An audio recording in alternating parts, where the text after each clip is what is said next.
l'UFAL est une association familiale laïque, progressiste et indépendante. L'école doit être organisée comme projet de société. J'ai moins peur des extrémistes religieux que des laïcs qui se taisent. Ça y est, Nicolas, bonjour. Bonjour Franck. On est parti pour Laïcidad 2. Eh oui. On a eu un beau succès avec la première. Constatons-le, on peut s'en réjouir. Voilà. Et donc, ce deuxième Laïcidad, ça sera sur l'apartheid identitaire ou universalisme. Un sujet grave, nous avons subi il y a quelques jours l'attentat immonde contre Samuel Paty, ce professeur des Yvelines, qui est mort sous les armes de l'islamisme politique. Nous avons également subi des manifestations cet été qui tournaient autour des problèmes identitaires. On voit bien que ces questions-là, ces questions religieuses et identitaires sont très importantes et il faut en parler, il faut en discuter et il faut trouver des discussions. Ça a été le cas d'ailleurs de l'UFAL il y a quelque temps.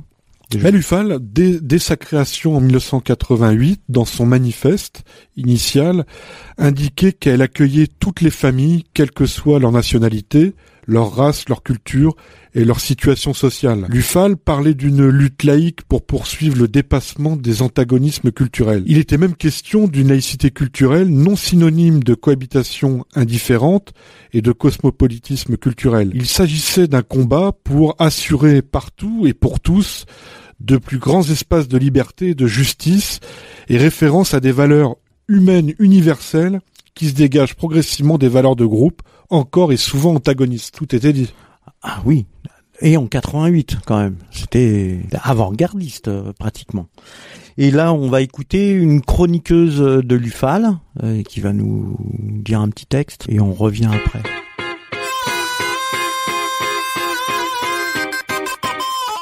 L'été 2020 aurait été secoué des deux côtés de l'Atlantique par les réactions tous azimuts provoquées par l'émotion suscitée par deux morts urbaines emblématiques.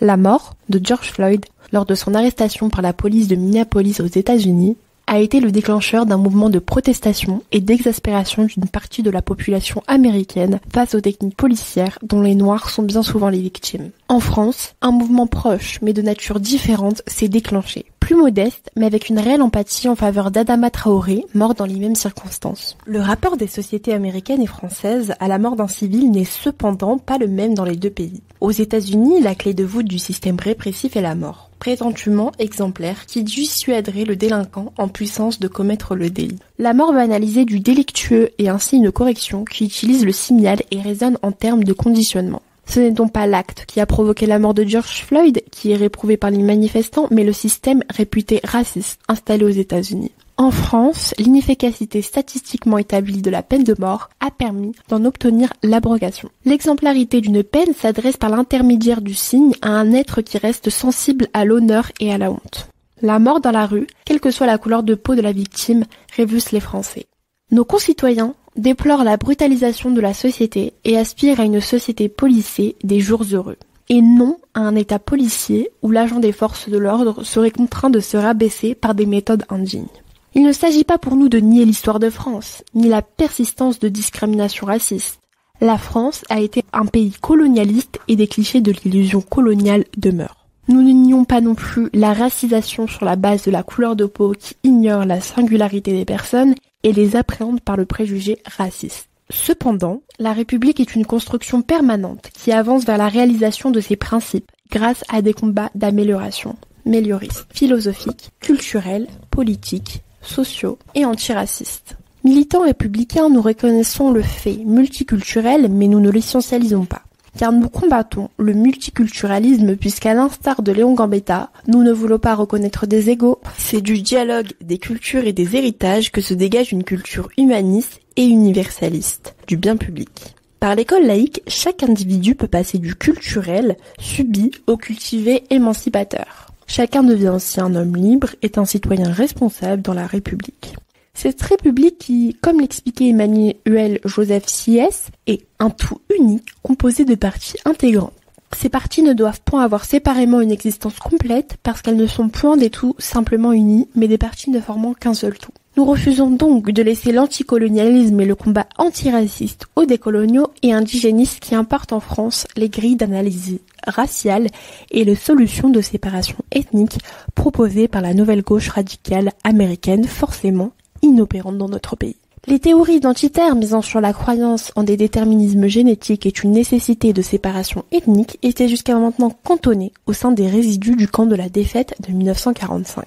L'apartheid d'Afrique du Sud avait été combattu de manière universelle et quasi unanime. Et voilà qu'au nom de la lutte contre l'oppression, certains en arrivent à justifier l'auto-apartheid, ou des réunions homogènes en essentialisant la couleur de peau et la religion.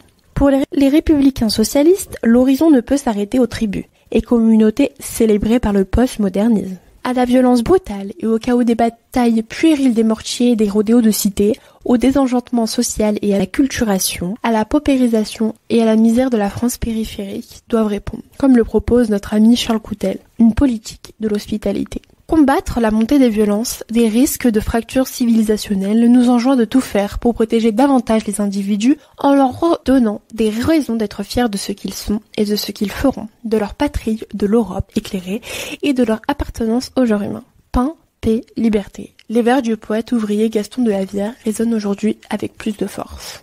Les Lumières nous guident sur ce chemin qui mène vers la fraternité et l'universalisme.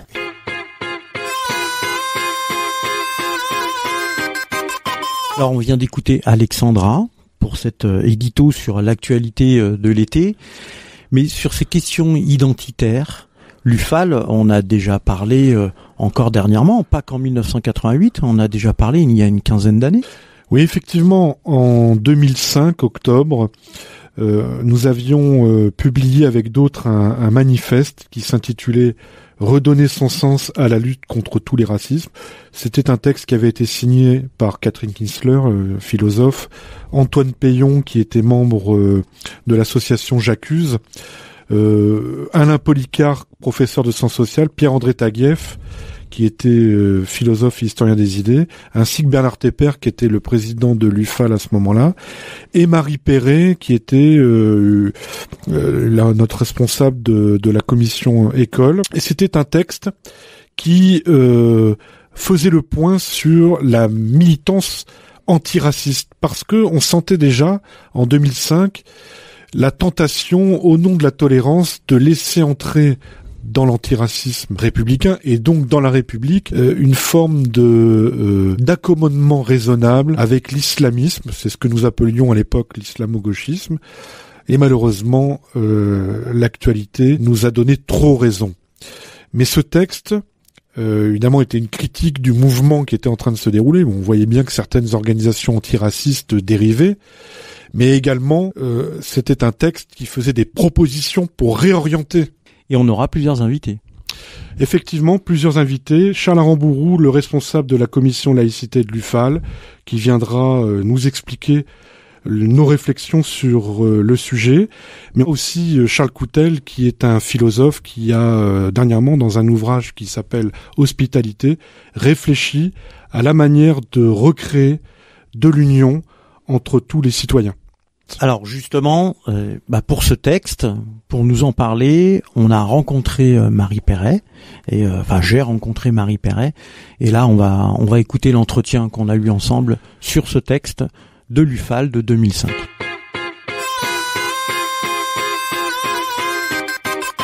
Bonjour Marie. Bonjour Franck. Alors tu as été en octobre 2005 l'auteur d'une tribune collective parue dans France Soir intitulée « Redonner son sens à la lutte contre tous les racismes », donc il y a 15 ans, et tu sentais déjà venir les dérives décrites par l'éditorialiste d'UFAL Info. Alors, l'édito d'UFAL Info pointe un phénomène idéologique qui s'est amplifié depuis une quinzaine d'années, ce qu'on a appelé la racialisation des luttes sociales. Alors, ce phénomène consiste en fait à substituer au paradigme marxiste de lutte des classes celui de la lutte des races. C'est un phénomène qui prend sa source dans le multiculturalisme anglo-saxon et qui depuis plusieurs années s'étend en France, notamment à l'université, et plus précisément dans les départements des sciences humaines, notamment à travers ce qu'on appelle la théorie de l'intersectionnalité. Ce que nous pointions en 2015 dans le manifeste Redonner son sens à la lutte contre tous les racismes, c'était un autre phénomène qui est certes lié au premier, mais qui était plus politique. Ce phénomène, c'est en fait la constitution d'une alliance entre une partie de la gauche et l'islamisme. C'est le phénomène qu'on a appelé ensuite l'islamo-gauchisme. Alors, c'est un phénomène qui a pris corps en 2005 dans les organisations de lutte antiraciste, mais pas seulement. On a pu observer cette même alliance dans les organisations féministes, mais aussi dans des partis d'extrême gauche et dans des organisations syndicales. Il faut rappeler par exemple qu'en 2003, José Bové et Daniel Ben Saïd, lors du Forum social européen qui avait lieu à Saint-Denis, débattaient avec Tariq Ramadan. Et on s'est retrouvés comme ça, témoins d'une série de contradictions. Des militantes féministes tout à fait sincères n'osaient plus critiquer le voile, alors même que le voile est un symbole de l'oppression des femmes. Des militants tout aussi sincères qui luttaient contre le néolibéralisme, se retrouvaient à militer auprès d'islamistes. C'est ce que j'évoquais à propos du Forum social européen. Et enfin, des militants antiracistes se retrouvaient dans les manifestations aux côtés de gens qui exprimaient leur haine de l'État d'Israël. Voilà, donc toutes ces contradictions, nous les avons expliquées à l'époque, en 2005, par ce phénomène qui était à la fois inédit et complètement aberrant. C'est-à-dire qu'au lieu de considérer l'intégrisme islamiste comme une nouvelle figure du fascisme, ce qu'il était bien évidemment, une partie de la gauche préférait s'allier avec les promoteurs de cette idéologie, quitte à s'opposer aux militants républicains. Vous écriviez dans ce manifeste de 2005, les partisans d'un islam politique opèrent à partir d'une stratégie qui est de plus en plus lisible. Cette stratégie consiste à saper les principes républicains. Quels sont ces principes et en quoi sont-ils incompatibles avec la stratégie des islamistes ? Alors, un mot à propos de la stratégie. Ce qu'on ignorait à l'époque, donc en 2005, c'est que cette alliance entre l'extrême gauche et l'islamisme avait été théorisée 10 ans plus tôt par le leader du parti trotskiste britannique dans un texte très long, très précis, très détaillé, intitulé Le prophète et le prolétaire. Ce qui se déroulait sous nos yeux en 2005, donc la constitution de cette alliance entre une fraction de la gauche et l'islamisme, était en fait une stratégie qui était assumée par une partie de l'extrême gauche. Ce que Chris Harman écrivait dans son article, c'est qu'il fallait que l'extrême gauche arrive à canaliser le sentiment de révolte de la jeunesse d'origine musulmane qui habitait les quartiers défavorisés, de les canaliser vers la lutte socialiste révolutionnaire. En fait, le parti trotskiste britannique, et je pense que d'autres partis d'extrême gauche en France ont suivi cette stratégie, voulait être un cheval de Troie dans les mouvements islamistes et espérait ramener en son sein des militants jeunes qui se révoltaient contre l'impérialisme américain et les valeurs occidentales. Mais ce qui s'est passé en réalité, c'est que c'est l'inverse qui s'est produit. C'est finalement l'extrême gauche qui a été le cheval de Troie de l'islamisme politique. Autrement dit, l'extrême gauche en France et ailleurs a donné des gages de respectabilité à l'islamisme politique. Elle l'a au fond rendu présentable. Alors, pour en revenir plus directement à votre question, en quoi ces principes sont-ils incompatibles avec la stratégie des islamismes. L'analyse que nous faisions à l'époque, lorsque nous avons écrit ce manifeste, c'est que l'islamisme politique avait besoin, pour s'installer, du communautarisme. Or, le communautarisme est incompatible avec le modèle républicain. Alors, il faut d'abord comprendre que le communautarisme n'est pas seulement synonyme de repli ou d'enfermement communautaire. Il ne désigne pas seulement l'attitude de celui qui se replie dans sa communauté d'appartenance, qui définit son identité par rapport à sa communauté. Plus fondamentalement, le communautarisme désigne un modèle qui définit le lien politique à partir du lien communautaire. Le communautarisme, c'est finalement ce modèle qui conçoit l'association politique comme un ensemble de communautés et qui conçoit l'individu comme étant défini par son appartenance communautaire. Or, la République propose un modèle politique qui est en rupture avec le modèle communautaire. La République n'est pas le nom d'un ensemble de communautés qui vivraient ensemble. Elle est en fait le nom d'un ensemble de principes universels, la liberté, l'égalité, la fraternité qui en découle, principes qui définissent l'association politique. Donc, dans une telle association républicaine, les individus ne sont pas définis à partir de leur appartenance communautaire, mais comme des sujets de droit. Le citoyen est un sujet porteur de droits qui sont en même temps les droits de quiconque. Donc ce qui s'est passé en 2005, c'est comme ça que nous l'avions analysé à l'époque, c'est que l'islamisme politique s'est engouffré en quelque sorte dans la brèche ouverte par le communautarisme pour promouvoir un modèle qui s'opposait évidemment point par point au modèle républicain. Premièrement, l'islamisme entend substituer à l'état de droit une théocratie totalitaire. Ça, c'est une première rupture très significative. Tout à fait. Deuxièmement, il entend substituer à l'association politique fondée sur des principes universalistes une communauté de croyants, ce qu'on appelle l'Oumma. Troisièmement, il entend substituer aux lois civiles la charia, autrement dit la loi divine. Et enfin, quatrièmement, il veut assigner les musulmans à leur appartenance communautaire.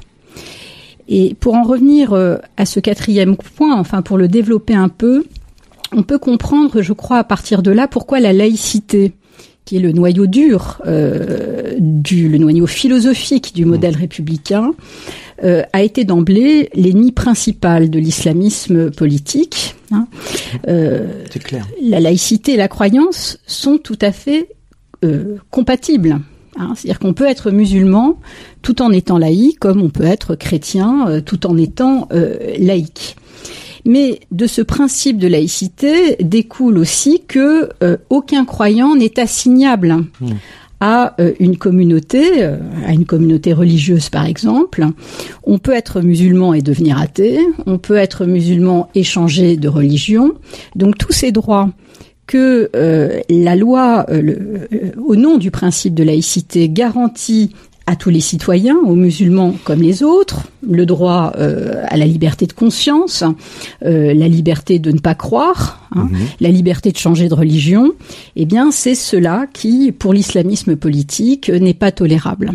Et la liberté de l'exprimer ou pas. Absolument. Donc, comment la stratégie de diabolisation de la République, dont vous avez été témoin en 2005, et que vous avez dénoncé dans ce manifeste, a-t-elle pu rencontrer un écho à gauche ? Alors, je crois que pour le comprendre, il faut revenir à l'appel des indigènes de la République de 2005.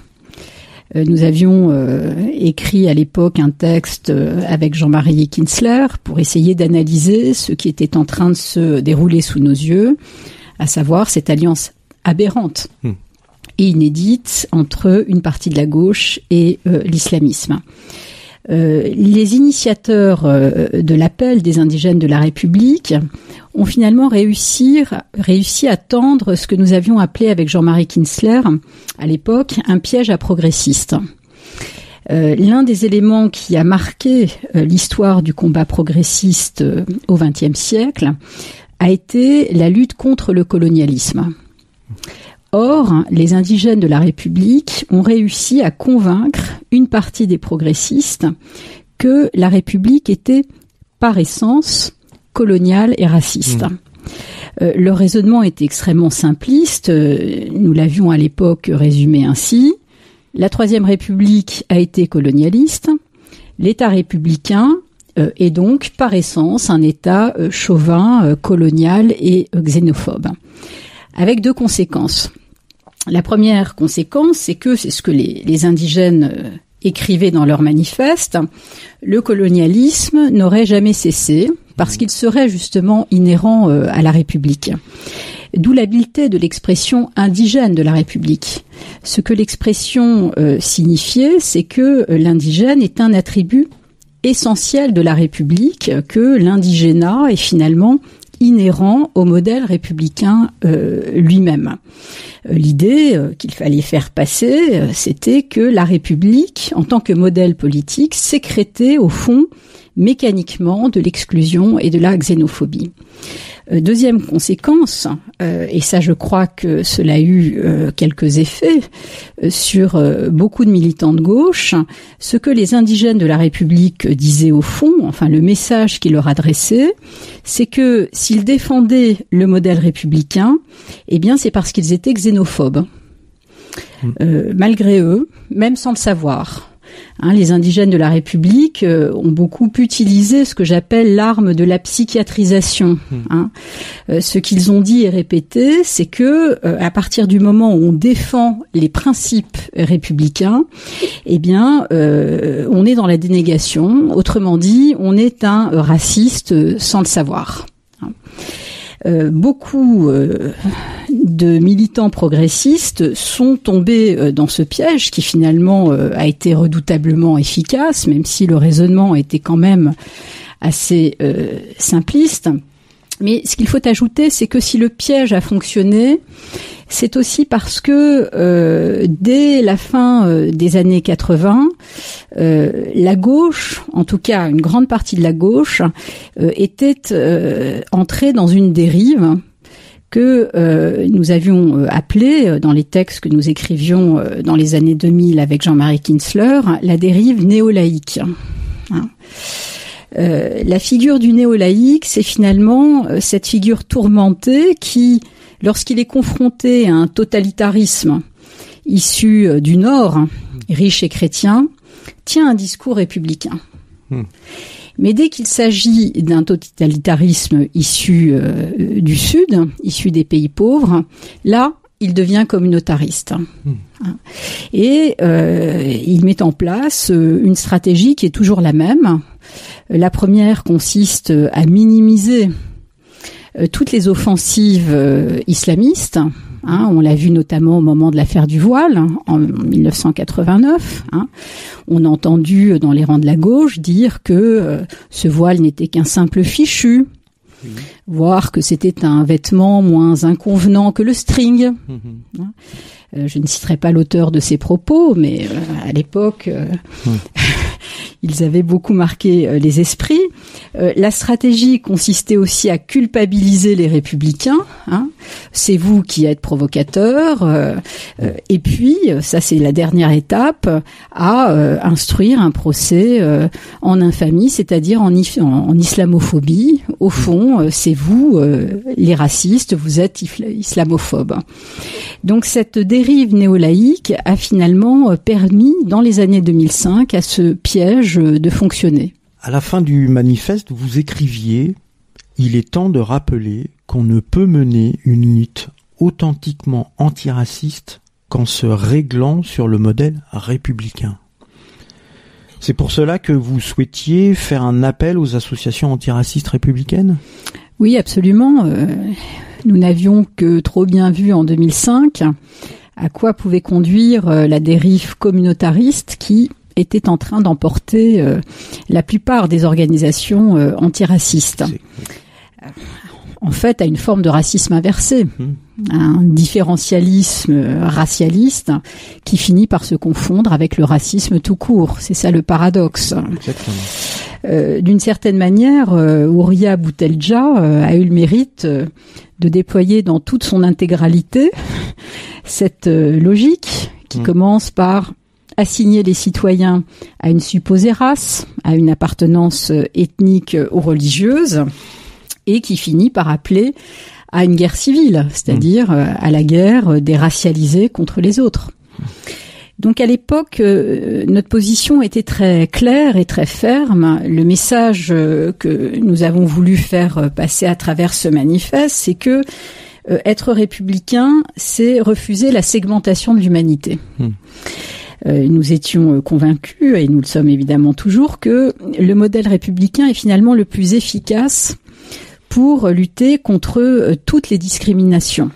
Plus efficace encore que le modèle anglo-saxon, qui est un modèle justement communautaire. L'idée que nous avons défendue dans le manifeste, c'est que un fascisme, qu'il vienne du nord ou du sud, reste un fascisme.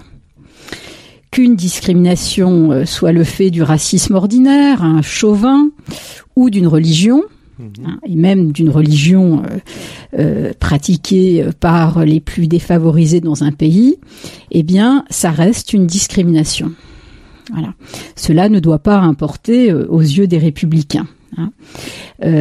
Donc l'idée était celle-là, que la segmentation de l'humanité soit le fait du racisme affiché de celui qui, au nom d'un particularisme et d'une passion haineuse, stigmatise telle ou telle chose, la couleur de peau, la religion, le sexe, ou que cette segmentation soit le fait de l'islamisme politique, qui, au nom d'une religion, stigmatise les femmes, stigmatise les homosexuels, stigmatise les juifs, stigmatise les mécréants, eh bien, cela n'importe pas aux yeux des républicains. Nous avons, au fond, appelé les militants antiracistes à se rassembler autour des principes républicains pour combattre avec beaucoup de vigueur toutes les discriminations, qu'elles soient le fait du racisme ordinaire, celui qu'on connaissait déjà, le racisme chauvin, ou bien le fait de militants islamistes. Alors, est-ce que tu estimes que ce manifeste a été un échec ? Alors, il l'a été à l'époque, puisque il n'a pas été entendu et que nous n'avons pas réussi, en tout cas en 2005, à endiguer cette dérive dans laquelle les organisations antiracistes se trouvaient emportées. Reste que on a tiré le signal d'alarme. C'est clair. Et je pense que cela n'a pas été tout à fait sans conséquence. En 2018, j'ai découvert avec étonnement un article écrit par Laurent Geoffrin dans le journal Libération sur la gauche coloniale. Et dans cet article, Laurent Geoffrin faisait sienne l'analyse de Manuel Boucher dans son livre La gauche et la race. Et Laurent Geoffrin montrait que la pensée décoloniale avait au fond imposé à la France le modèle multiculturaliste anglo-saxon et constituait un danger pour, je le cite, l'universalisme des droits de l'homme. Bon, ce qui est regrettable, c'est que le journal Libération n'ait pas fait la même analyse en 2005. Le manifeste a été publié dans François. C'est le seul journal qui, à l'époque, a accepté de publier ce manifeste. Je pense que si Libération ou même Le Monde l'avait publié, il aurait eu davantage d'écho, surtout à gauche. Alors évidemment, on ne va pas se plaindre que la gauche ouvre enfin les yeux. On peut quand même déplorer qu'elle le fasse aussi tardivement. Je pense que si elle l'avait fait plus tôt, on aurait peut-être évité que le mal qui, dès 2005, gangrénait les organisations antiracistes ne s'étende aux organisations féministes, ne s'étendent aux organisations syndicales, et je pense en particulier à une organisation syndicale étudiante, et ne s'étendent à une partie de l'extrême gauche. De l'extrême gauche, c'est-à-dire de la gauche qui lutte contre le néolibéralisme. hein. Non seulement la lutte contre le néolibéralisme aurait été plus efficace, mais on aurait aussi évité un certain nombre de clivages qui sont progressivement apparus dans toutes les organisations que je citais. Si on avait dès 2005 rappelé le programme jaurétien, à savoir que la République sociale et la République laïque s'articulent, si on avait été entendu sur ce point, eh bien, le combat progressif de la gauche aurait été beaucoup plus efficace. Et oui, c'est clair. Merci Marie Perret. Merci à toi. À bientôt dans Laïcidad pour une prochaine. À très bientôt. Au revoir.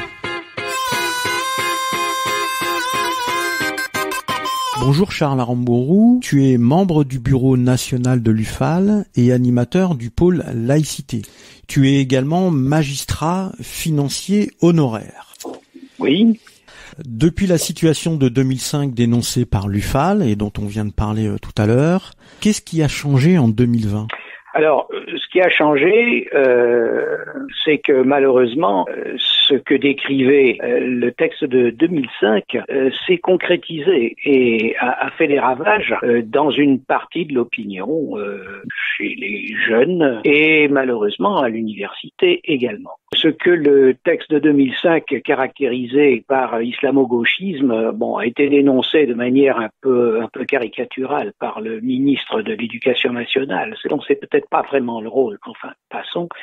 Récemment, il est clair que ce que dénonçait l'UFAL, notamment en 2005, était fondé. C'est-à-dire qu'il y avait une attaque contre la République. Ce qui a changé, c'est que l'attaque est encore mieux caractérisée. Hélas, je dirais, ça n'est pas seulement une attaque théorique.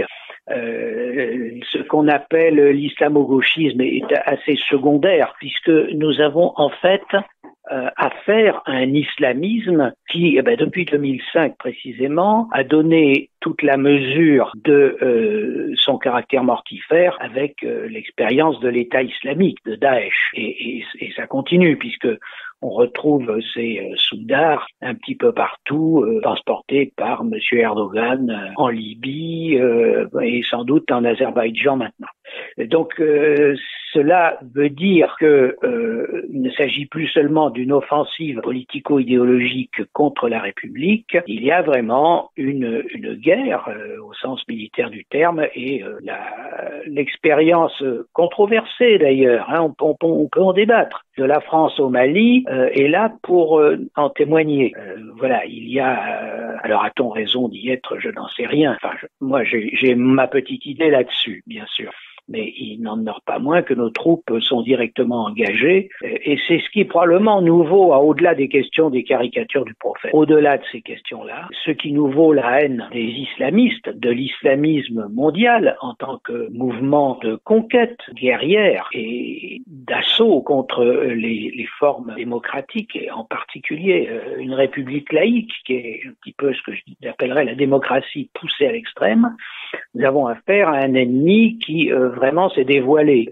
C'est ça qui a changé. Alors l'autre aspect des choses, c'est que dans l'opinion publique, et ça c'est quand même, on peut le contester, mais c'est beaucoup moins dangereux, sont apparus, mais toujours sur les mêmes créneaux, c'est-à-dire avec une confusion, un amalgame volontairement entretenu entre des formes concrètes qu'a pris la République, notamment la République coloniale sous la 3e et la 4e République, et post-coloniale sous la 5e, voire la France-Afrique, avec le concept même de république et les principes, je préfère dire principes que valeurs, les principes sur lesquels elle est fondée. Et là-dessus, nous voyons apparaître le mouvement, alors autour bien sûr de Black Lives Matter aux États-Unis, avec un mimétisme qui est parfois un peu ridicule, un peu contestable, parce que peut-être que les personnages qu'on monte en épingle, ne répondent, n'ont pas vécu les mêmes choses qu'aux États-Unis. Voilà. Il n'en demeure pas moins que, quelle que soit la couleur de notre peau, quel que soit par ailleurs ce que nous puissions avoir à nous reprocher du point de vue des éventuels délits, on ne doit pas mourir lors d'une interpellation policière. Donc le mouvement qui a été un petit peu instrumentalisé autour d'Adama Traoré, qui a eu quand même du succès. Enfin, je ne suis pas choqué, moi, qu'il y ait des milliers de jeunes et de moins jeunes d'ailleurs qui se rassemblent place de la République pour dire le racisme ça suffit, les violences policières ça suffit. Ce sont effectivement des mots d'ordre justes. Ce qui ne l'est pas juste, c'est cette espèce de confusion qu'on entretient entre la République française, c'est-à-dire quelque chose qui est fondé sur l'universalisme, une république indivisible, laïque, démocratique et sociale, laïque, quelque chose qui est absolument pas concevable aux États-Unis. D'ailleurs, aujourd'hui, on voit que la gauche américaine a énormément de mal à soutenir ce qui se passe en France et à comprendre pourquoi il y a un tel soutien à ce qui lui paraît comme à la limite des atteintes à la liberté de religion. Voilà. Donc la deuxième différence, effectivement, qu'on a un mouvement qui se fonde sur une espèce de lutte antiraciste, mais qui se trouve détournée en racialisme, puisqu'on est sommé de se positionner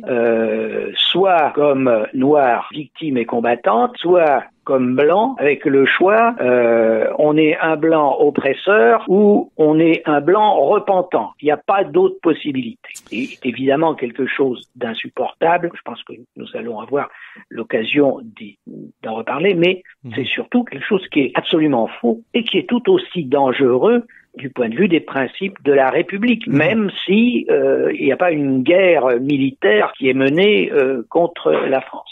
Alors, tu es intervenu lors de l'anniversaire de l'abolition de la monarchie, place de la République, le 20 septembre dernier.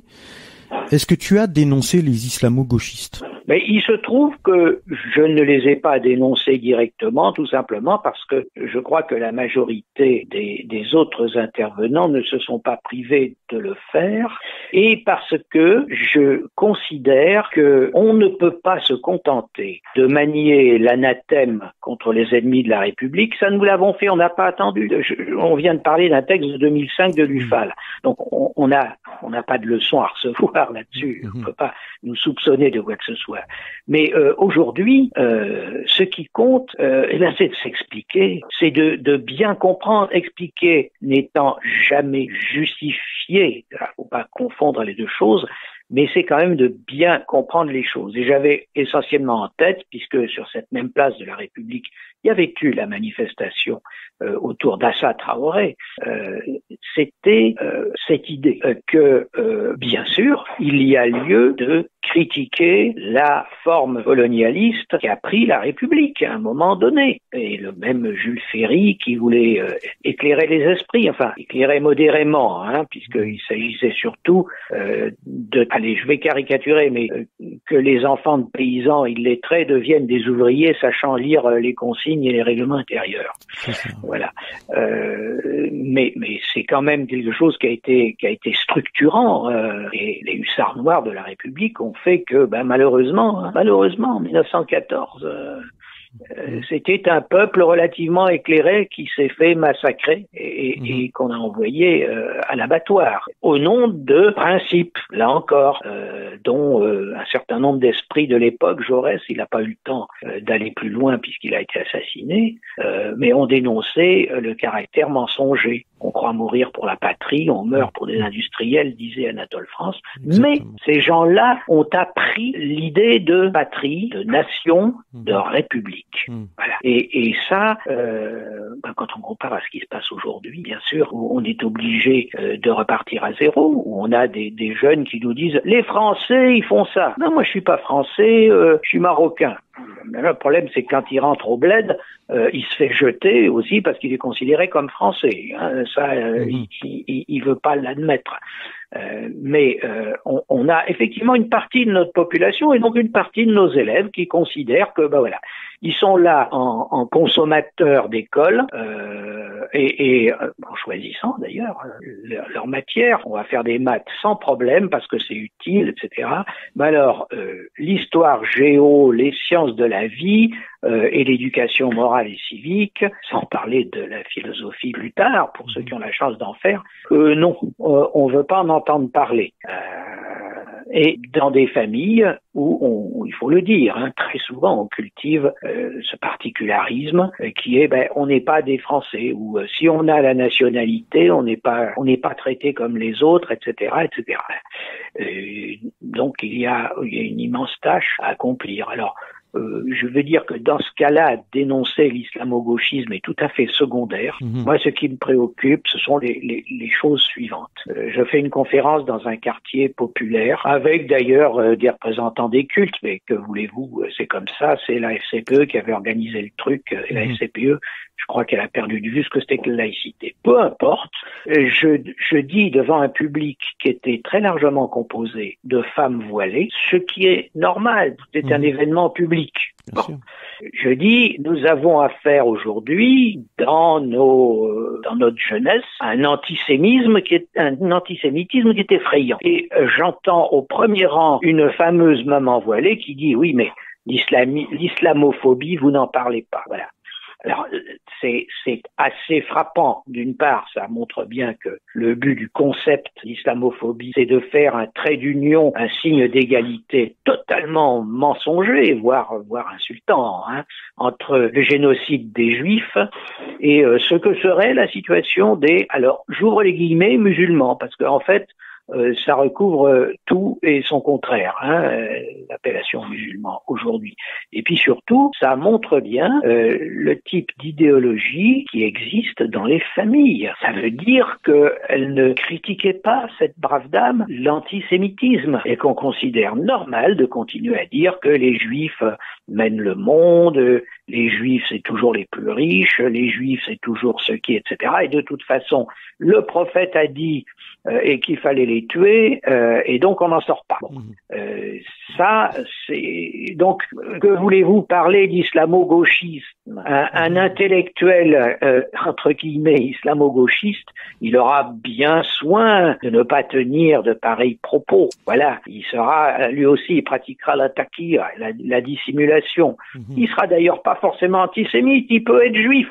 J'en connais même un qui est talmudiste, et qui n'hésite pas à mettre la kippa sur la tête quand il fait une conférence pour nous expliquer que la France, la laïcité, c'est quelque chose qui sert à opprimer les musulmans pour profiter du pétrole. Je ne caricature pas véritablement. Donc, le problème que nous rencontrons, c'est effectivement malheureusement celui que nous avons vu servir de terreau à l'assassinat épouvantable de Samuel Paty.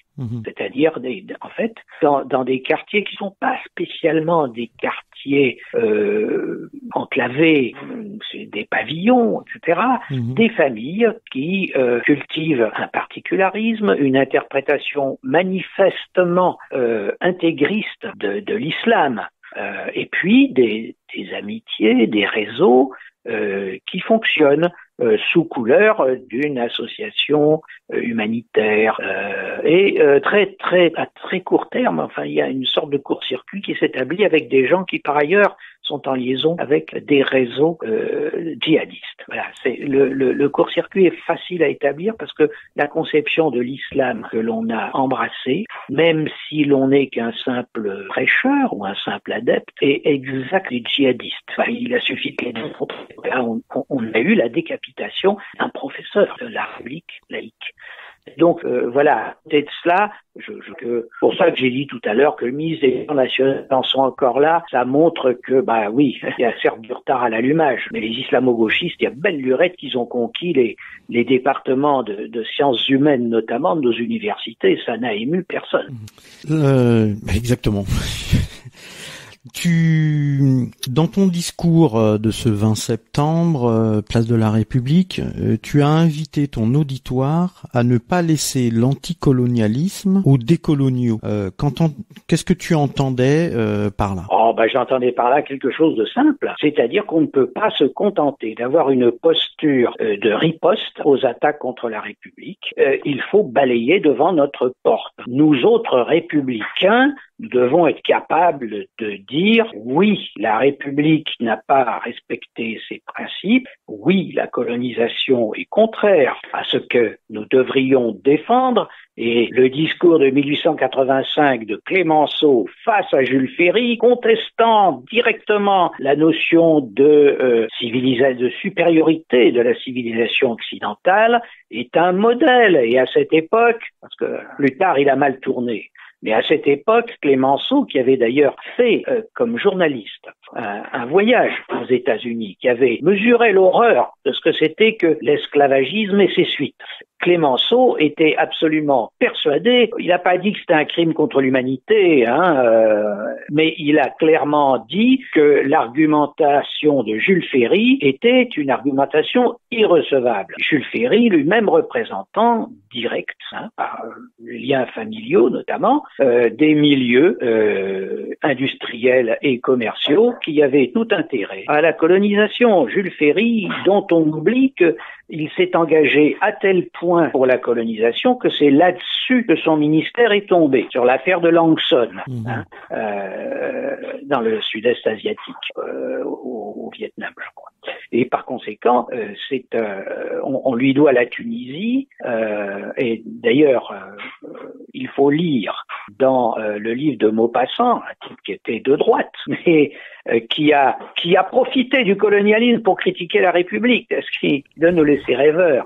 Dans Bel Ami de Maupassant, il y a inventé de toutes pièces une affaire du Maroc qui est exactement le pendant de la colonisation de la Tunisie lancée par Jules Ferry. On retrouve absolument tous les ingrédients, le double langage, les mensonges, la propagande du parti colonial, etc., etc. Faut lire ça pour avoir une idée très claire de ce que ça représente. Donc, bien sûr, nous devons à Jules Ferry l'école laïque. Ça, on peut pas lui retirer. Mais nous lui devons aussi l'engagement de la France. Elle avait jusque-là juste l'antécédent de l'Algérie, ce qui est quand même suffisant, me semble-t-il, parce que on a joyeusement massacré et colonisé, là. Mais il a engagé définitivement dans les conquêtes coloniales. Et le parti colonial a été extraordinairement important. Alors, première chose, il faut savoir, il faut que la République utilise ses propres armes pour se critiquer elle-même et qu'elle ne laisse pas ce soin à ceux qui en profitent pour la critiquer sur ce qu'elle est fondamentalement. Parce que là, on nous dit liberté, égalité, fraternité ne sont donc que des mensonges. Et l'universalisme est une invention des Blancs pour s'imposer sur tous les autres peuples.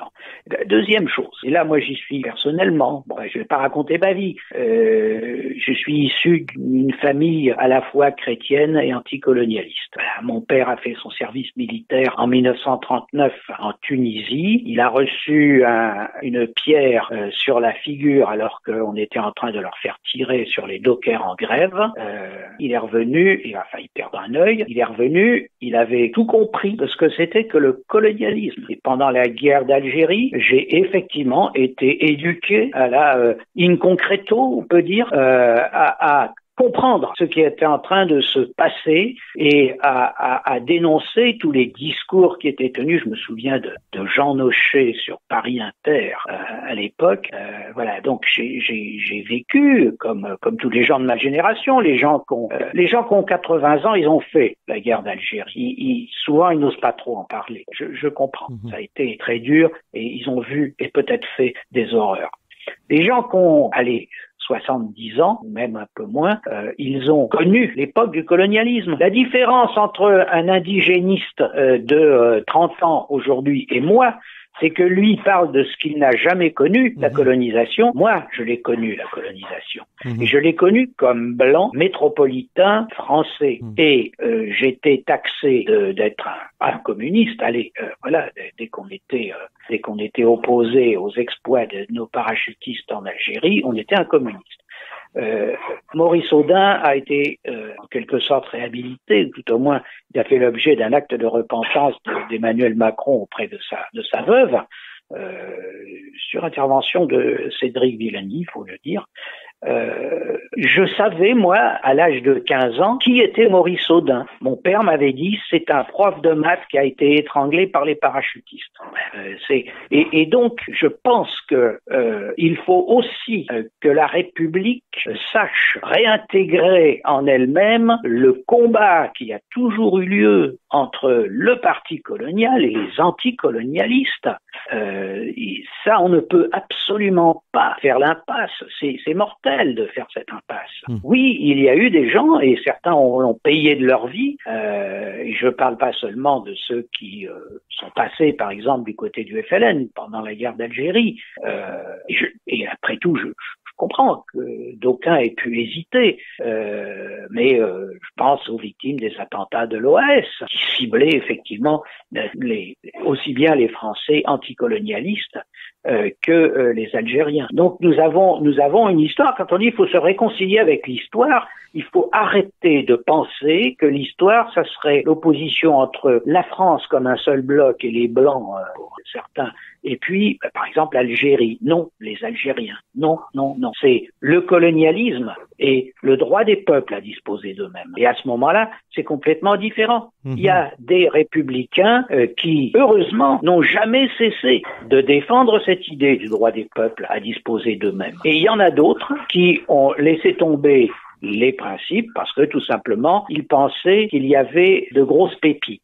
Alors je dis grosses pépites parce que Jules Ferry a fait distribuer à l'Assemblée nationale, au moment du Tonkin, au moment de la conquête du Tonkin, ce qu'on appelait le Tonkin, des cartes du sud-est asiatique dans lesquelles il y avait la mention suivante, région inconnue, entre parenthèses, grosse pépite. Voilà. Oui, donc des intérêts financiers importants, quoi. Et même, enfin, comme les régions sont inconnues, entre parenthèses, on est là dans le pur fantasme, dans la propagande. Eh ben, ça marchait. Eh bien, merci Charles de toutes ces explications. J'espère qu'on te retrouvera dans les prochains Laïcidades sur différents sujets et notamment sur la question de la laïcité puisque tu animes le pôle laïcité au sein de l'UFAL. Eh bien, au revoir, à bientôt.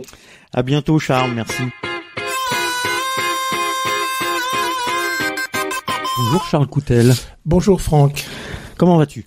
Fort bien, autant qu'on peut dans une période Covid. Alors, tu es l'auteur d'un livre intitulé « Hospitalité, cheminée entre poésie et philosophie ». Oui. Mais tu es aussi l'auteur de « Lumière de l'Europe », paru en 1997, et de « Condorcet, instituer le citoyen », paru en 1999.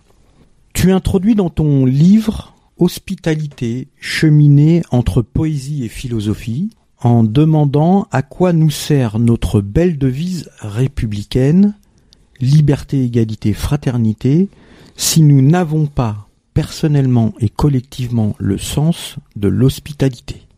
Oui, c'est, disons, j'espère plus qu'une formule, c'est un appel à la mobilisation puisque l'ensemble des principes qui animent toutes les associations de l'UFAL me semblent fédérées, toutes ces associations sont unifiées par le sens de l'accueil. Accueil des associations les unes par rapport aux autres, accueil des thématiques les unes par rapport aux autres, et puis conviction, convivialité républicaine, les individus, les personnes s'accueillant les uns avec les autres. Oui, pourquoi ce sens de l'hospitalité ? D'abord parce que le mot sens indique une action, c'est le sens de l'histoire, le sens de l'action, et aussi parce que on semble oublier que le bel idéal d'hospitalité est à l'horizon de la dynamique même de la devise républicaine, liberté, égalité, fraternité, d'autant plus qu'elle se développe dans la tradition ouvrière et dans la tradition associative à travers l'affirmation du principe de laïcité, 1905, le beau mouvement mutualiste, tout au long du XXe siècle, mais aussi la solidarité. Et tout naturellement, la solidarité se développe dans le sens de l'accueil de l'autre, mais pas au sens où les cléricaux l'utilise. La meilleure des formules consiste à se souvenir que, encore très récemment, la France s'honorait du titre de terre d'accueil comme condition du creuset républicain. La France se définissait comme une capacité d'accueil qui, à mon avis maintenant, du fait du totalitarisme islamiste, est en train de se perdre. Ce sens de l'hospitalité est méconnu aussi, pas simplement pour des raisons historiques, mais aussi pour des raisons proprement économiques, puisque la logique du donnant-donnant est venue recouvrir et remplacer la logique de « je te donne sans retour », ce que signifie le mot « hôte ». Mais pourquoi cette notion de terre d'accueil est-elle en danger ? Parce que le discours de la droite, sinon de l'extrême droite, réduit la notion de l'accueil à une politique que nous aurions ou pas vis-à-vis de l'immigration. Or, c'est occulter une réalité historique tout à fait émancipatrice qui consiste à se rendre compte que si la France laïque sociale est devenue une nation civique, c'est qu'elle est constituée de vagues émancipatrices d'immigration. Un exemple que nous reverrons sans doute un peu plus loin, 452 mots arabes dans notre langue française. Voilà, les mots suffisent. Donc la France, c'est une nation civique qui est peuplée de sans-mêlés et d'immigrés. Tu t'appuies sur Primo Levi pour dénoncer la brutalisation de la société. Notre société contemporaine serait plus violente que par le passé. Toujours avec Primo Levi, tu dénonces les dérives actuelles, communautaristes et relativistes, et tu présentes les conditions de faire civilisation en soumettant l'exigence de l'universalisme tout en respectant les individus, la diversité des convictions et la liberté absolue de conscience.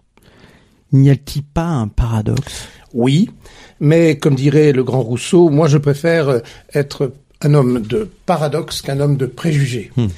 Je pense qu'effectivement, contrairement à l'utilisation curieuse, confuse du mot ensauvagement dans les plus hautes sphères de l'État, la leçon notamment donnée par Primo Levi lors de sa phase d'incarcération à Auschwitz, camp de concentration, eh bien, c'est de dire que le terme ensauvagé noie un petit peu le poisson. Non, on a affaire dans nos sociétés à un phénomène de brutalisation qui consiste à non seulement développer l'escalade des armes, l'escalade de la violence, mais aussi d'envisager une infinité dans cette escalade. Voilà. De même qu'il y avait une infinité dans la subtilité et dans la violence des bourreaux nazis pendant la période des camps de concentration. Face à la barbarie nazie, effectivement, Primo Levi s'aperçoit que par-delà la privation de la nourriture, par-delà même les coups, ce qui organisait la déchéance de l'homme, c'était priver l'homme et les hommes des mots et des identités qui permettent, les mots, de se réfugier pour se reconstruire et surtout d'envisager l'avenir. Faut-il ici rappeler que Cassou a écrit des poèmes pendant son incarcération. Donc, pour résister à la brutalisation par les coups, par les armes, par le fait d'affamer, eh bien, il existe des stratégies de résistance dont nous devrions absolument tirer les leçons. C'est résister par la culture universelle, par le fait de se donner la liberté de nommer ce qui arrive. C'est pour cela qu'effectivement le meilleur des hommages à rendre à Samuel Paty, assassiné par les fanatiques, c'est de nommer ce qui se passe. Décapiter quelqu'un. C'est la pire des tortures. Et qui vise non seulement à supprimer la vie de quelqu'un, mais à lui supprimer son identité. À se livrer, si je puis dire, à un jeu de massacre. Le jeu de massacre, c'est lancer un projectile sur la tête. Alors, dans les fêtes foraines, ça peut faire plaisir, ça peut faire rire. Je pense que dans la réalité, c'est autre chose. C'est pour ça que la toute dernière une du journal Marianne, moi, me semble bienvenue. C'est Marianne qu'on décapite. Et la grande leçon de Primo Levi, c'est que au moment même où il faut lutter contre la barbarie nazie, ce que firent des Juifs dans un certain nombre de camps, eh bien, il faut développer toute une stratégie d'instruction mutuelle, de culture humaniste universelle qui nous permettra, culture universelle, de résister non fanatiquement au fanatisme.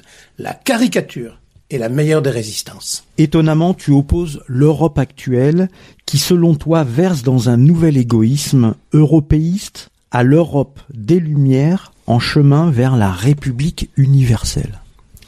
Oui, il est question, parmi les humanistes, les républicains, les laïcs, de défendre une certaine idée de l'universel. Mais, là encore, Primo Levi nous montre que cet universel, on le construit en s'appuyant sur l'humanisme européen. Et ça n'est pas pour rien qu'un des épisodes centraux de Si c'est un homme de Primo Levi s'appuie sur un épisode extraordinaire qui s'appelle le voyage d'Ulysse, qui consiste à se souvenir donc d'un épisode où Piccolo, un jeune compagnon de misère, demande pendant une demi-heure de liberté d'apprendre l'italien. Et Primo Levi ne va pas regarder la 12e leçon d'Assimile, il va essayer de se souvenir lui-même de quelques vers de Dante. Or, Dante, ça n'est pas rien. C'est, avec Erasme, Montaigne, Castellion, les représentants de l'humanisme européen. Et dans une formule absolument ambiguë, il dit « Les nazis ont voulu tuer l'Europe humaniste. » Ce qu'ils appellent l'Europe nouvelle, c'est en fin de compte la mise à mort de l'Europe humaniste. Et la tradition des Lumières se comprend d'autant mieux qu'elle s'appuie, avec Voltaire, avec bien d'autres, sur le fait de valoriser l'Europe humaniste. Alors qu'est-ce que c'est que cette Europe humaniste ? Eh bien, c'est une médiation entre les différentes nations et justement cette Europe, cette République universelle qui est le développement moral, politique de ce qu'on appelle la République des lettres, c'est-à-dire la communauté des savants qui font de la recherche de la vérité le sommet d'une vie humaine. Là, c'est Erasme. Pourquoi ? Et là, la thèse mérite d'être défendue parce que les totalitaires islamistes veulent l'abattre. Cette thèse, elle est simple, c'est une phrase. Il est de l'intérêt de la vérité et de la justice d'être recherché librement par le maximum d'esprit. Et ça, c'est le joyau, c'est le cœur battant de la laïcité française. Et voilà pourquoi la défense de l'école comme instruction publique est au cœur de la reconquête des nouvelles lumières qui nous attendent. Dans ton dernier ouvrage, Hospitalité cheminée entre poésie et philosophie, tu établis une distinction entre le multiculturel et le multiculturalisme. Qu'entends-tu par là ? Cette distinction peut paraître subtile, mais les confondre, c'est préparer le terrain à l'entrisme libéral, indigéniste, relativiste, dont, par ailleurs, Marie Perret vient de nous entretenir. C'est une différence. Pourquoi ? Parce qu'une société multiculturelle relève d'un fait. Le multiculturalisme consiste à essentialiser la différence entre les différentes communautés au sein de notre société. C'est le poison. Le multiculturalisme, c'est un poison. Le multiculturalisme, le multiculturel est une richesse. Pourquoi ? Parce que, à partir d'une langue d'accueil, qui est le français, nous pouvons greffer l'apport de tous les autres langages. Qui dira ici ? Qui peut ignorer qu'il y a 450 mots d'arabe ? Nous faisons de l'arabe en faisant du français. Mais à condition que toutes les autres cultures, toutes les autres langues soient intégrées dans cette langue d'accueil universelle qui s'appelle le français. Donc, le multiculturel est un fait, le multiculturalisme est un poison puisque cela consiste à donner des droits à des communautés particulières en les essentialisant.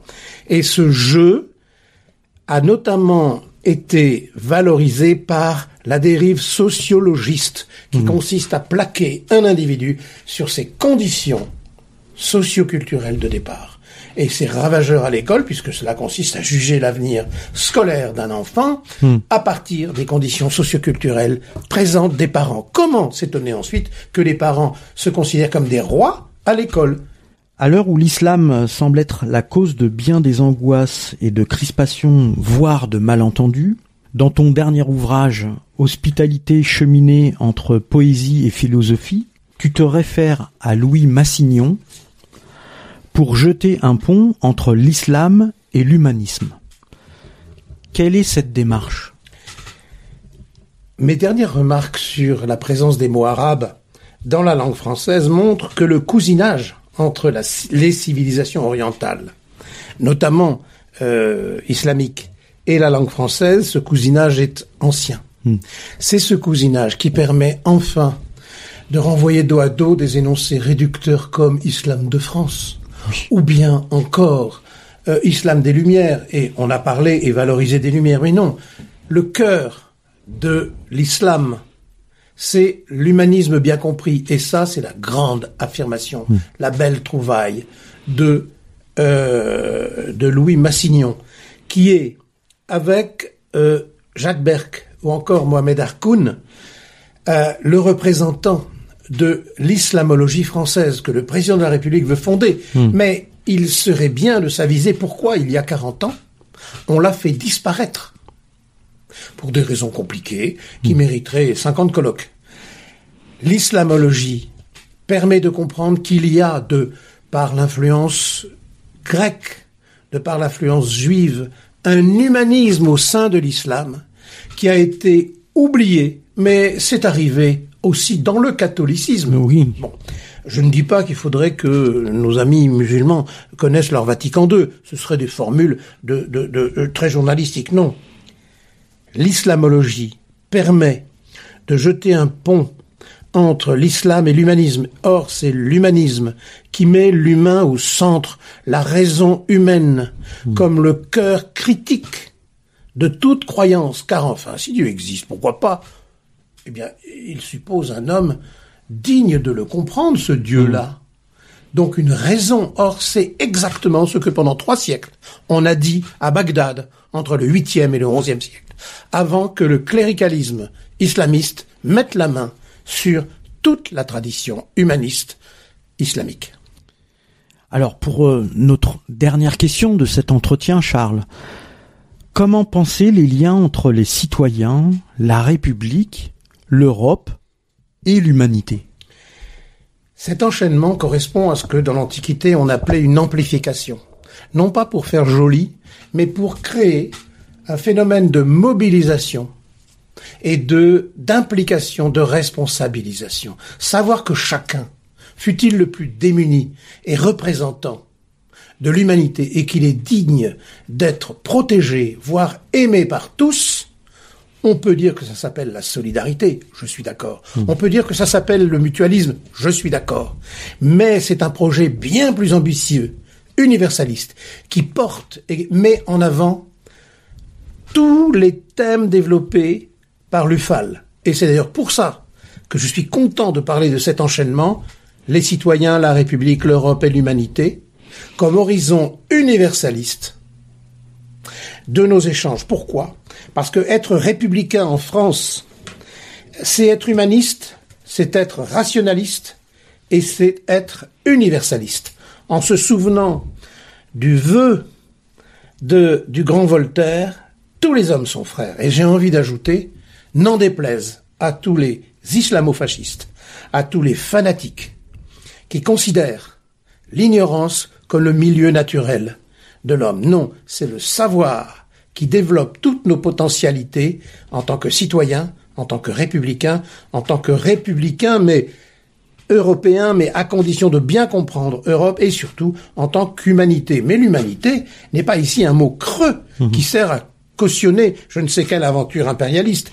C'est l'affirmation de notre appartenance au genre humain, dirait Montesquieu, comme ce qui nous permet d'être le plus éminemment présentable à nos propres yeux en tant qu'homme, c'est-à-dire capable de délibérer avec lui-même, constituant pour nous-mêmes une véritable patrie esthétique, politique, sociale, laïque en tout cas, qui permet en quelque sorte de rester toute sa vie présentable à ses propres yeux. Alors allez, un petit bonus, parce que là, avec tout ce que tu viens de nous dire, là j'ai envie d'une dernière question. Tu nous parles beaucoup de l'Europe des Lumières. On s'en est éloigné, hein, tes propos sont clairs. Est-ce que tu penses qu'on va pouvoir revenir à une Europe des Lumières?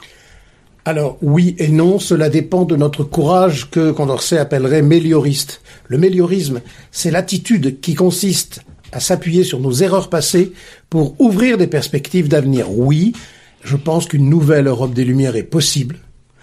Il y a des humanistes dans toutes les grandes instances européennes, mais la prédation capitaliste, l'égoïsme nationaliste que je ne confonds pas avec la grandeur de chaque nation, eh bien, tous ces préjugés sont en train de recouvrir la mission émancipatrice et médiatrice de l'Europe des Lumières entre les nations et l'humanisme universel, le fait d'appartenir à l'humanité.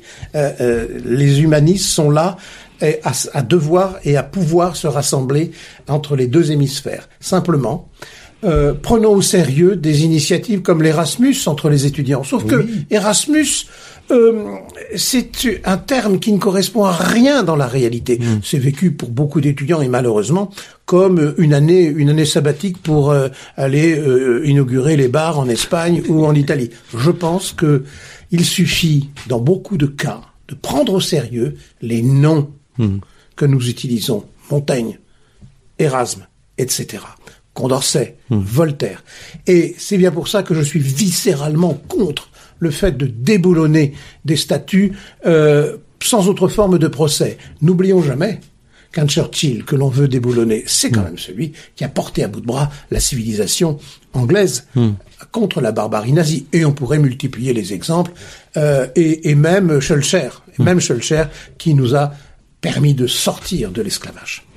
Merci Charles, on arrive à la fin de cet entretien. C'est moi qui te remercie. Je tiens à rappeler donc le titre de ton livre, Hospitalité cheminée entre poésie et philosophie.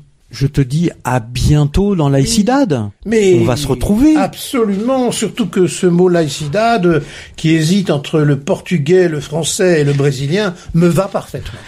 À bientôt Charles. Merci Franck.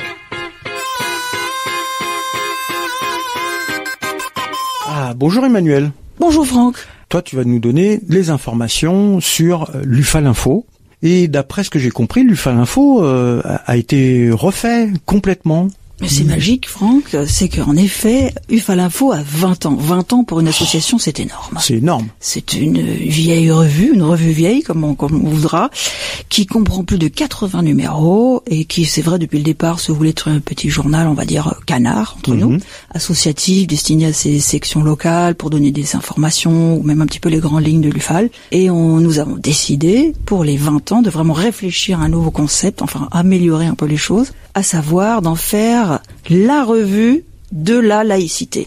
Pas n'importe quelle revue associative, la revue incontournable de la laïcité. Génial. Alors ça veut dire, au-delà des contributions internes, faire appel à des philosophes, journalistes, magistrats en externe, des contributeurs bénévoles bien évidemment, qui lors de ce fameux numéro 80 paru cet été, donc ont pu s'exprimer au sein de notre journal et en faire vraiment une explosion d'idées, de concepts et de thématiques avec le succès que l'on sait puisque nous avons déjà énormément de très très bons retours pour ce 81. Super. Donc ça, tous les adhérents de l'UFAL le reçoivent. Alors pas tout à fait, on peut être adhérent de l'UFAL sans être abonné et vice versa. Vous pouvez, Franck, être par exemple abonné sans être adhérent.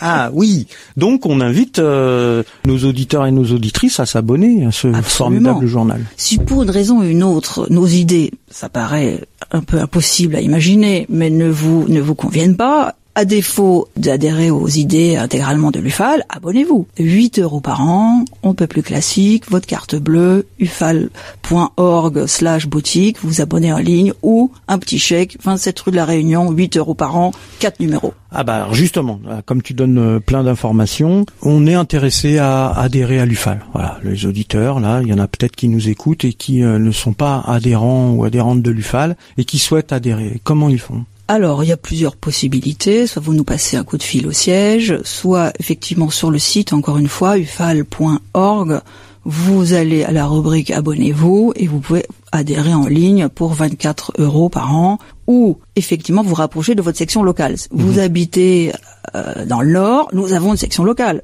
Vous habitez dans l'Est, nous avons une section locale. Il y en a combien des sections locales ? 100. 100. Ah bah il y en a une par département au moins. Ça fait presque un anniversaire aussi. C'est formidable. Donc c'est aussi simple que ça. C'est aussi simple que ça. On va sur le site ufal.org et puis vous on adhérez adhère en ligne, et si vous êtes vraiment contre les cartes bancaires pour des raisons écologiques par exemple, vous nous passez un petit coup de fil, vous nous envoyez un chèque, ou vous passez physiquement, nous déposez 24 €, c'est possible aussi, ça arrive de temps en temps. Eh ben, je crois qu'on a tout dit. On a tout dit, abonnez-vous, adhérez. Merci Emmanuel. Merci Franck, à bientôt. À bientôt. Bon bah voilà, c'est la fin de l'AICIDAD 2 sur un sujet important, apartheid identitaire ou universalisme. On a eu quelques intervenants vraiment là de poids sur ces sujets qui ont été abordés par l'UFAL déjà depuis de longues dates. On l'a dit, 1988 et puis en 2005. Oui, nous comprenons qu'il y a une bataille culturelle à mener, et là nous venons d'entendre finalement des intervenants qui nous ont donné des armes pour mener ces batailles, mais pour gagner la guerre de position, il faut renforcer les rangs, et c'est pour ça que je convie tous nos auditeurs à adhérer aux UFAL locales. C'est possible en joignant les UFAL de proximité ou en se rendant sur le site internet de l'UFAL pour adhérer au niveau national, et après on s'occupe d'organiser. Comme vient de nous le rappeler tout à l'heure, à l'instant, justement, Emmanuel. Comment on fait pour adhérer? Comment ça se passe? C'est important. Alors j'insiste en disant que l'UFAL est la seule organisation, disons, de notre mouvance qui déclare son nombre réel d'adhérents, puisque nous faisons partie de l'Union nationale des associations familiales et nous déclarons nos adhérents, ce qui nous donne un poids dans l'institution et aussi des financements. C'est des financements qui sont issus du fonds spécial qui est reconduit chaque année au Parlement. Ce fonds spécial est une ponction sur les allocations familiales, donc c'est très important de renforcer l'UFAL pour gagner les batailles dont nous venons de parler, mais également pour ne pas laisser aux associations confessionnelles, cléricales, les financements et leur laisser du poids qu'elles ne devraient pas avoir, puisque nous savons, les laïcs sont majoritaires dans la population, mais par contre, il faut remiliter, il faut nous réorganiser. Très bien, et ben du coup, on va en finir par remercier nos intervenants. On remercie Marie Perret, Charles Aramburu, Charles Coutel. Un deuxième Charles, on a eu la chance d'avoir deux Charles cette fois-ci. Et puis, on prépare la prochaine, une spéciale en fait, parce que l'actualité fait que il faut qu'on s'y mette aussi à regarder un peu ce qui se fait, et puis ça nous change un peu notre planning d'émission. Alors une spéciale sur quoi, Nicolas ? Eh bien, une spéciale sur un monument bien connu des Parisiens, des Français et même des touristes qui viennent nous visiter lorsque la Covid nous le permet. C'est le Sacré-Cœur qui est en haut de Montmartre. Parce que, Franck, figure-toi que ce monument qui a été construit après 1905 sur les cadavres encore chauds des communards, eh bien, ce monument risque d'être classé monument historique, et ce n'est pas anodin, puisque c'était une revendication des catholiques réactionnaires et de l'Église pour obtenir encore plus d'argent public. Donc nous allons nous préoccuper de cette question, sachant que l'un de nos amis, Philippe Foussier, a dernièrement par un tweet bien pesé, créé une polémique sur laquelle nous aimerions revenir, notamment avec lui. Toujours en veille, cette église. L'église, ça fait 2020 ans qu'elle est organisée, qu'elle est puissante, qu'elle adapte son discours, elle est très plastique, l'église. Et l'église, malheureusement, attend la moindre ouverture pour rediriger la société politique et civile. Ah bah ça va être un beau sujet, intéressant. Le Sacré-Cœur, et on va parler peut-être un peu de la commune, quand même. Forcément. Bon, à la prochaine. Merci Nicolas. Merci Franck. Et puis merci à tous nos intervenants et à Emmanuel. Surtout.